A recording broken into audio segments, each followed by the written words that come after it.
ล้อหมุนออนทัวร์นะครับวันนี้นะครับก็เป็นทริปนะครับที่เราจะเที่ยวนะครับจังหวัดกาญจนบุรีนะครับตอนนี้ก็เริ่มต้นจากตลาดโคปล่อยนะฮะที่ราชบุรีนะครับสวนพึ่งนะครับเดี๋ยวเราจะไปนะครับกางเต็นท์กันอีกที่หนึ่งนะครับนะชื่อว่าน้ำตกผาแดงไร่จอมพานนะครับนะค่ากางเต็นท์ที่นี่ราคาถูกมากๆเลยนะครับนะราคาแค่60 บาทต่อคนเท่านั้นเองนะครับเดี๋ยวจะพาเพื่อนๆไปดูนะครับว่าร้านนี้มันเป็นยังไงเนาะนะครับว่ามันดีขนาดไหนแล้ววิวน้ำตกที่เนี่ยสุดยอดขนาดไหนสำหรับผมให้มันเป็นท็อปในใจตอนนี้เลยมันคือดีที่สุดเลยน้ำมันคือใสมากๆเลยอะนะผมเสียดายครั้งที่แล้วที่ผมไปผมไม่ได้เล่นน้ำครั้งนี้ไปก็คือจะไปกางเต็นท์เลยแล้วเล่นน้ำด้วย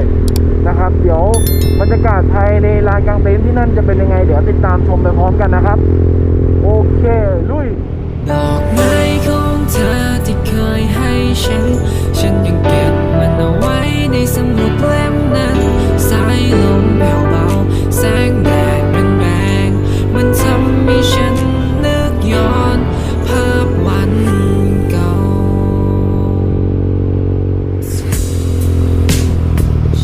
โคตรสวยเลยวิวแถวนี้คิดถึงเธอคนเดิมที่เคยอยู่แต่ไม่รู้เธอจะคิดเหมือนฉันไหมอยากนอนหลับตาฝันในนิทราให้เราได้อยู่ด้วยกันอยากอยู่ในวันนั้นตอนนี้ในฤดูร้อนอยากจะขอร้องเธอไม่ให้ไปไหนขอโทษได้ไหมว่าสิ่งที่ฉันทำพลาดไปฉันอยากขอโทษ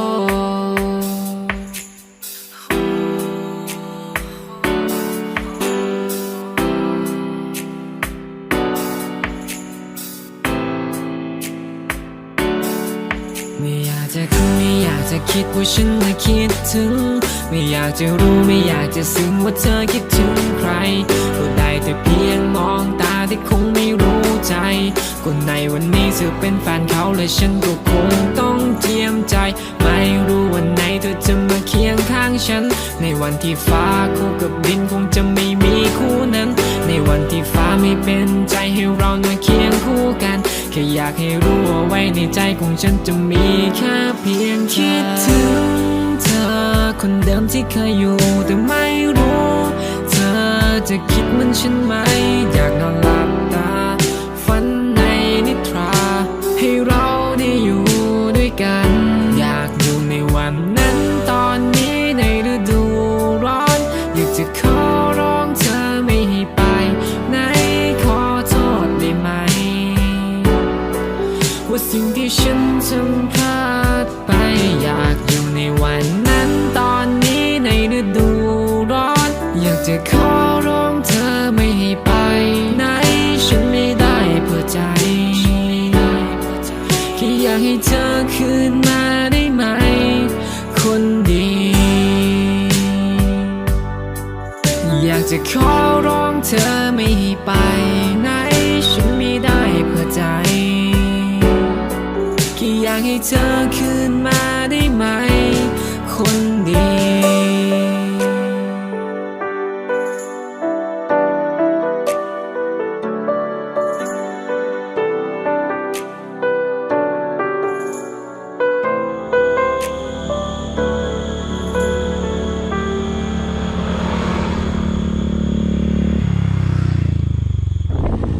นี่ครับน้ำตกผาแดงครับเลี้ยวเข้าไปเลย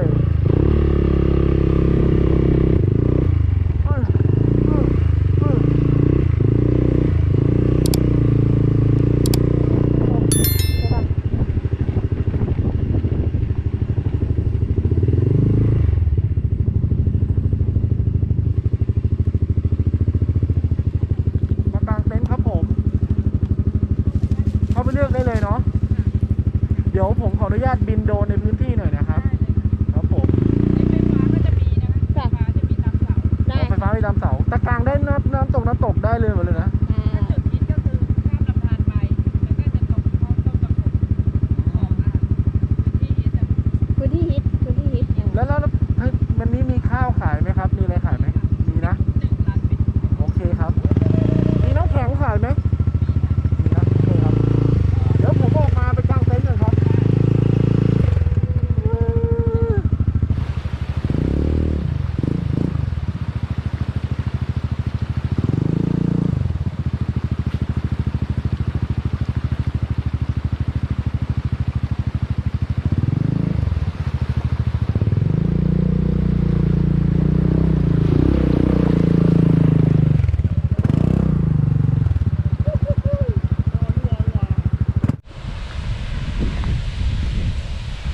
ว้าว ถึงจะเป็นวังที่น้ำน้อยแต่น้ำก็ใสนะครับนะเดี๋ยวเราจะลงสมอกันแถวนี้แหละนะฮะไม่จุดนี้ก็จุดนี้หน้าน้ำตกเลยนะฮะเดี๋ยวรอดูก่อนนะครับว่าจะเอาตรงไหนนะครับ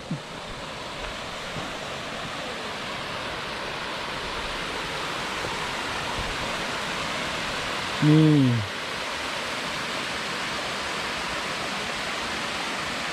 มีน้ำตกลงมาไม่เยอะวันนี้ไม่เยอะนะครับไม่เยอะทุกทีจะเห็นเป็นทางที่เห็นเป็นทางขาวๆนี่ก็คือจะเยอะกว่านี้ครับมาแล้วหาของกินแล้ว เดี๋ยวต้องใช้เวลากางเต็นท์ก่อนครับเพราะเพิ่งมาถึงเดี๋ยวไงจะรีวิวสถานที่อีกทีนะครับ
ครับตอนนี้ผมก็กางเต็นท์เสร็จเป็นที่เรียบร้อยแล้วนะครับ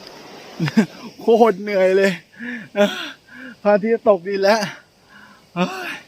เดี๋ยวเราไปเล่นน้ำกันนะฮะเล่นตอนนี้แหละเหงื่อกำลังได้เลยนะเดี๋ยวไปปลุกคนก่อนมาดิเร็วนี่ครับเพื่อช็อตสวยๆของเพื่อนๆนะครับ โทรศัพท์ผมกันน้ำไม่ได้นะฮะแต่ว่ายอมลุยมาเนี่ยดูดิเสียวยิบเป๋งเลย โอ้ยตุ้มๆต่ำๆโอ้ยเดี๋ยวกลับกล้องก่อนนี่บินไหมล่ะก็ทำใจลงไปแช่ไม่ได้เลยอ่ะ เฮ้ยตรงนี้มุมดีอ่ะมุมดีโคตรอ่ะอย่าสาด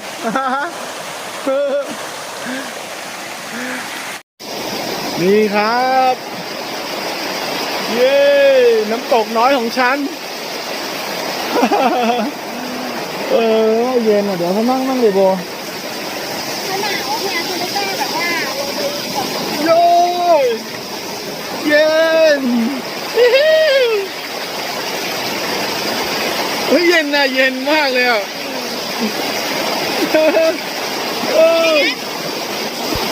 โอ้ก็ได้มาเล่นน้ำตกผาแดงสมใจแล้วนะครับ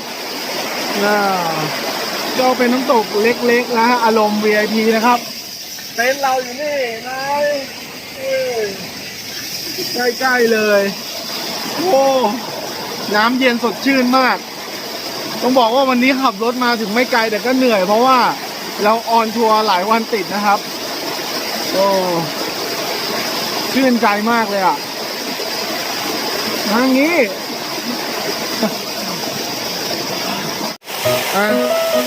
รูปถ่ายอ่ะ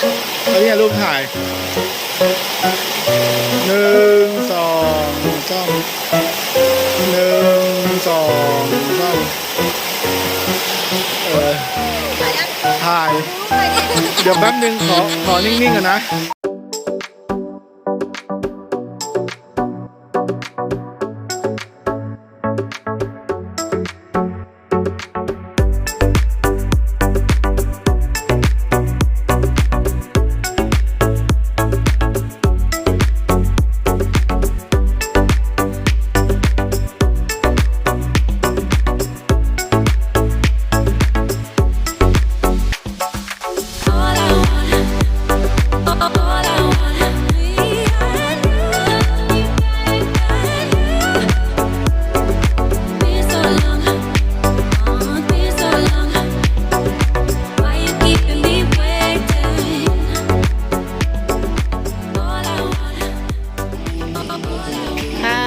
ก็จะเป็นบรรยากาศภายในร้านนะคะ ก็ครบครันเลยค่ะในร้านนะคะ ก็จะมีอาหารขายนะคะ ทุกอย่างเลยเป็นจำพวกอาหารตามสั่งหมูกระทะไข่กระทะข้าวต้มมีทุกอย่างเลยค่ะนะคะ ก็จะมีขนมของกินเล่นนะคะ ของใช้มีครบหมดเลยนะคะ คือมาที่นี่มาแต่ตัวยังได้เลยนะคะ เพราะเขามีขายทุกอย่างทุกสิ่งอย่างเลยนะคะ แป้งสีฟันยาสีฟันสบู่อะไรคือที่นี่มีครบครันเลยนะคะ แถมที่นี่เขายังเป็นร้านขายเป็นพวกของเก่าอะค่ะของพวกของเล่นเก่าๆของยุค 90 ยุคแบบยุคเก่าๆอะค่ะเขาจะแบบเหมือนแบบว่าสะสมด้วยอะไรด้วยอะไรเงี้ยนะคะ แล้วก็เขาก็เอามาขายด้วยนะคะเนี่ยค่ะก็จะเป็นแบบเนี้ยค่ะเป็นของเล่นเป็นนาฬิกานะคะ ญี่ปุ่นมือสองก็มีของแท้ก็มีนะคือของเยอะจริงๆอะของเล่นเป็นของเล่นแบบว่ายุคเก่าๆเนาะเกมเศรษฐีอะไรอย่างเงี้ยก็มีตู้คือของกระจุกกระจิกเยอะมากบรรยากาศภายในร้านคือแบบอบอุ่นเป็นกันเองมากนะคะจะเป็นโซนขนมนะคะ ขนมตั้งแต่สมัยยุคที่เราเป็นเด็กๆกันนะคะมีหมดเลย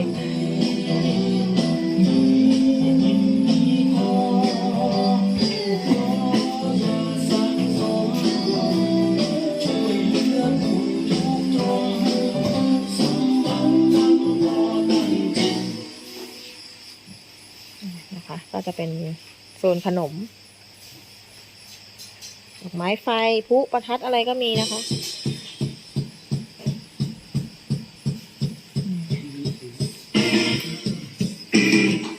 ส่วนตรงนี้ก็จะเป็นพวกแผ่นซีดีคาราโอเกะอะไรอย่างเงี้ยค่ะ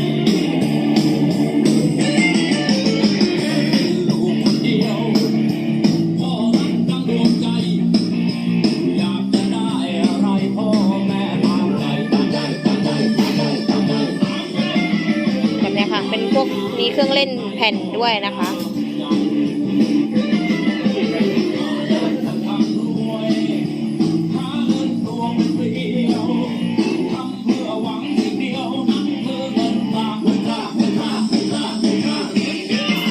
เป็นพวกล่มเป็นพวกอะไรก็มีขายนะคะ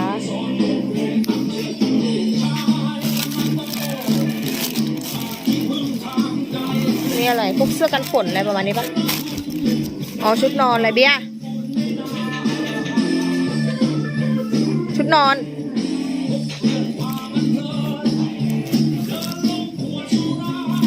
ชุดนอนหน้าโดนนะเนี่ย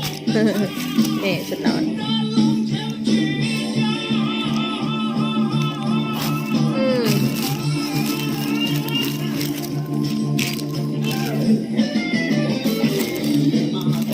ชุดนอนเต็มเลย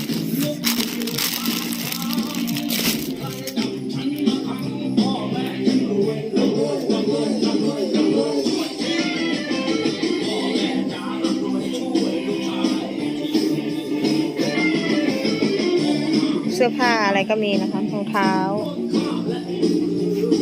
นี่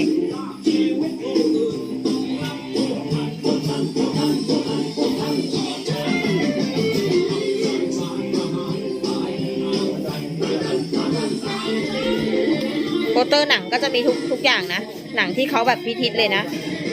ฮะแฟนฉัน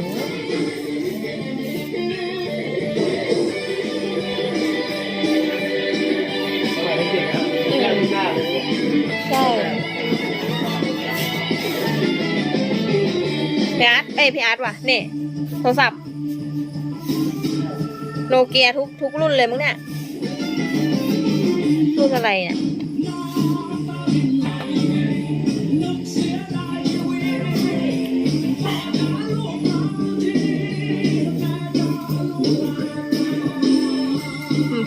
เขามีของแบบนี้เยอะจริงๆอ่ะของเก่าแบบของวานๆอะไรเงี้ยเขามีเยอะจริงอ่ะ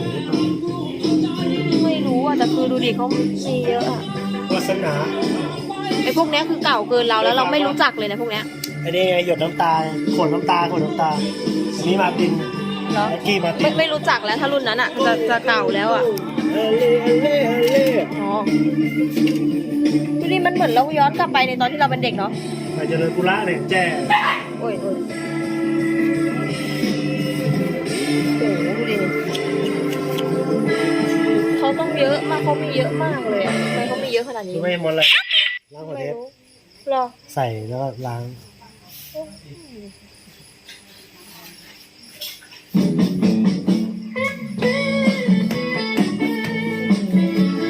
มันถูกใจนักสะสมหรือแบบนักที่ชอบของแบบเนี้ยเนาะ ใช่มันมีมูลค่า มันมีมูลค่าสำหรับเขาไง กล้องดูเลย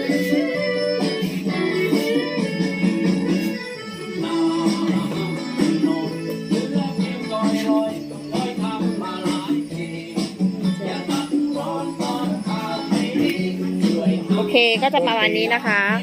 เนี่ย ปีเมนูเท่าไหร่เนี่ยต้นพวกเนี้ย อืม อันนี้คือยังใหม่นะ อืม นี่ยังใหม่ขึ้นมานะ ในอย่างนี้เก่าแล้วเนี่ย อันนี้เก่าแล้ว อันนี้จะต้องมีร่มโยนแล้วก็การร่ม นี่เคสเลยอุ้ยกล้องเนี่ยค่ะ ประมาณนี้เลย อันนี้ก็จะเป็นครัวนะคะข้าวเรามาแล้วเฮ้ยก๋วยเตี๋ยวน่ากินเตี๋ยวน่ากินเคิร์มเหรอมันเคิร์มไง มันเพิ่มแล้วก็กินมันก็เอาเสิร์ฟไปใส่ไอ้นี่ด้วยมันก็ช้ำๆมันก็ช้ำๆแล้วก็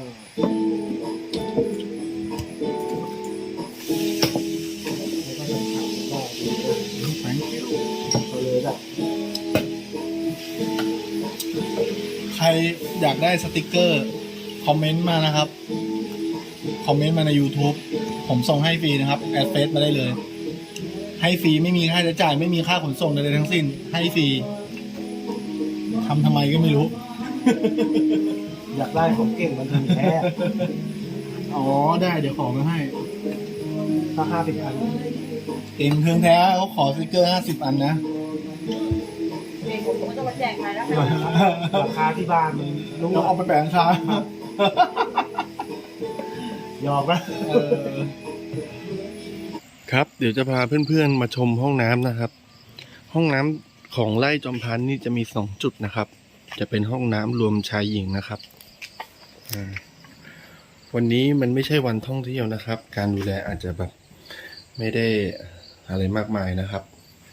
นะผมมาวันธรรมดานะฮะห้องน้ำก็ประมาณนี้นะครับเรามีที่เกี่ยวผ้าให้นะครับ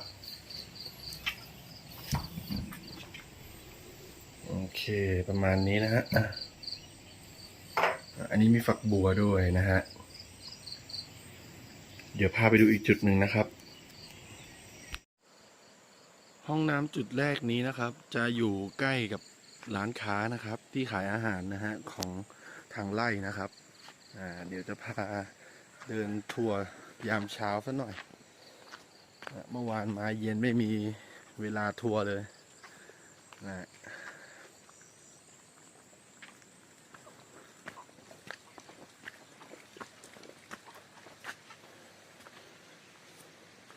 นี่ครับน้ำตกผาแดงพี่เขาก็ขุดบ่อไว้นะฮะเพื่อความร่มรื่นนะของทางไร่นะครับได้กักเก็บน้ำที่ไหลมาจากน้ำตกนะฮะมันจะมีทางน้ำมาเข้ามาอยู่ในสระนี้คือไม่ว่าคุณจะมาหน้าไหนหน้าร้อนหน้าแล้งยังไงก็จะมีน้ำตรงนี้นะครับสระตรงนี้นี่นะลึกประมาณ6 เมตรนะครับพี่เขาขุดไว้นะครับเล่นน้ำได้นะฮะแต่ต้องว่ายน้ำเป็นนะครับนี่ก็มีห่วงยางนะฮะอันนี้ไม่รู้ยืมได้เลยหรือเปล่าหรือต้องเช่ายังไงไม่แน่ใจนะครับอ๋อน่าจะเช่าครับผมเห็นป้ายแล้วเขียนไว้20 บาทนะครับก็มีศาลาให้นั่งนะฮะอยู่ใกล้ริมน้ำเลยนี่นะครับโอเคเดี๋ยวรู้สึกว่ามีร้านกาแฟด้วยนะเดี๋ยวลองไปดูกัน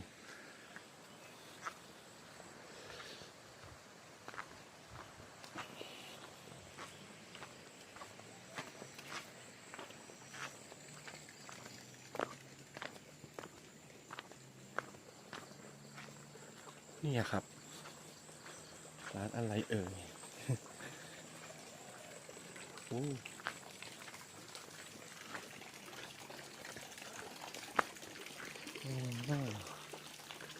บาร์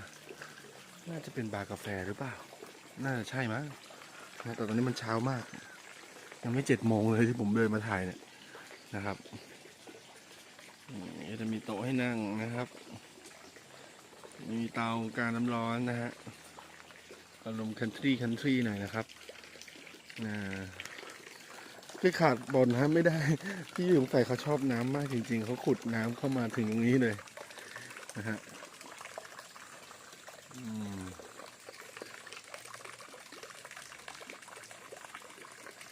บรรยากาศร่มรื่นครับ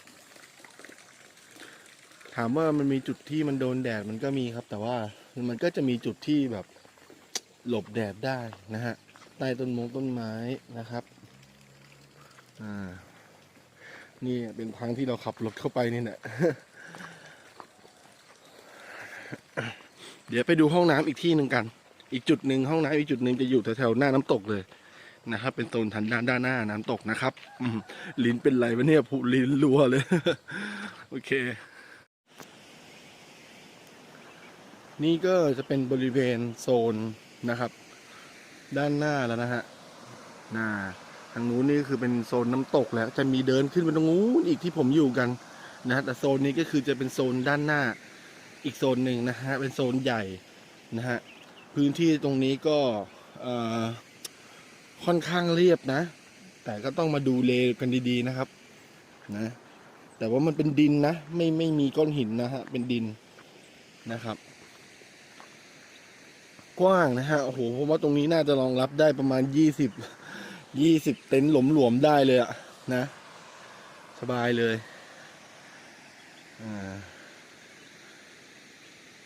นี่ก็จะมีไฟให้ตามจุดนะครับปลั๊กไฟที่นี่เขาก็มีให้นะครับแล้วถ้าเราไม่มีปลั๊กมาเราก็สามารถเช่าได้นะฮะมีปลั๊กไฟให้เช่านะครับห้องน้ำก็จะอยู่ตรงนี้เลยนี่นะครับใกล้ๆต้นตะขบนะฮะไปดูห้องน้ำกัน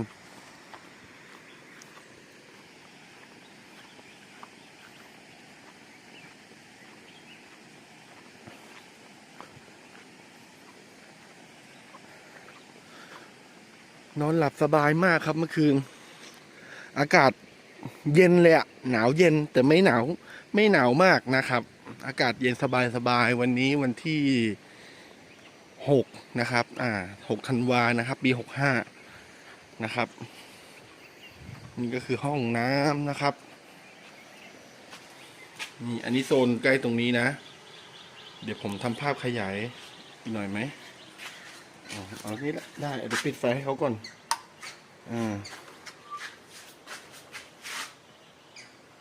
นี่นะครับปิดไฟ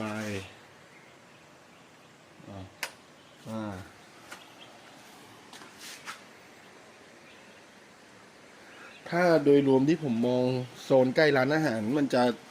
ห้องน้ำมันจะใหม่กว่านะครับมันจะใหม่กว่าตรงเนี้ยมันจะน่าเข้ามากกว่าพูดกันตรงๆนะครับ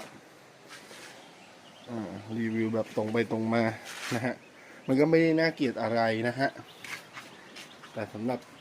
คุณผู้หญิงก็อาจจะแบบไปเข้าทางนู้นดีกว่านะฮะเดินไกลหน่อยนะครับโอเคบรรยากาศยามเช้าก็ประมาณนี้เดี๋ยวไปถ่ายด้านบนอีกทีหนึ่งไปดูกันนี่ครับยามเช้ามีฟังเสียงน้ำกันนะครับ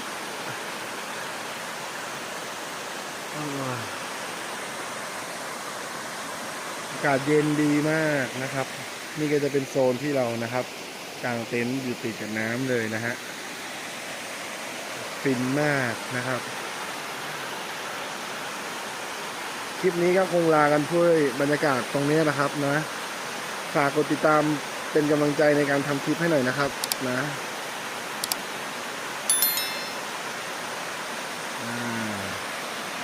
โอเคครับสวัสดีครับ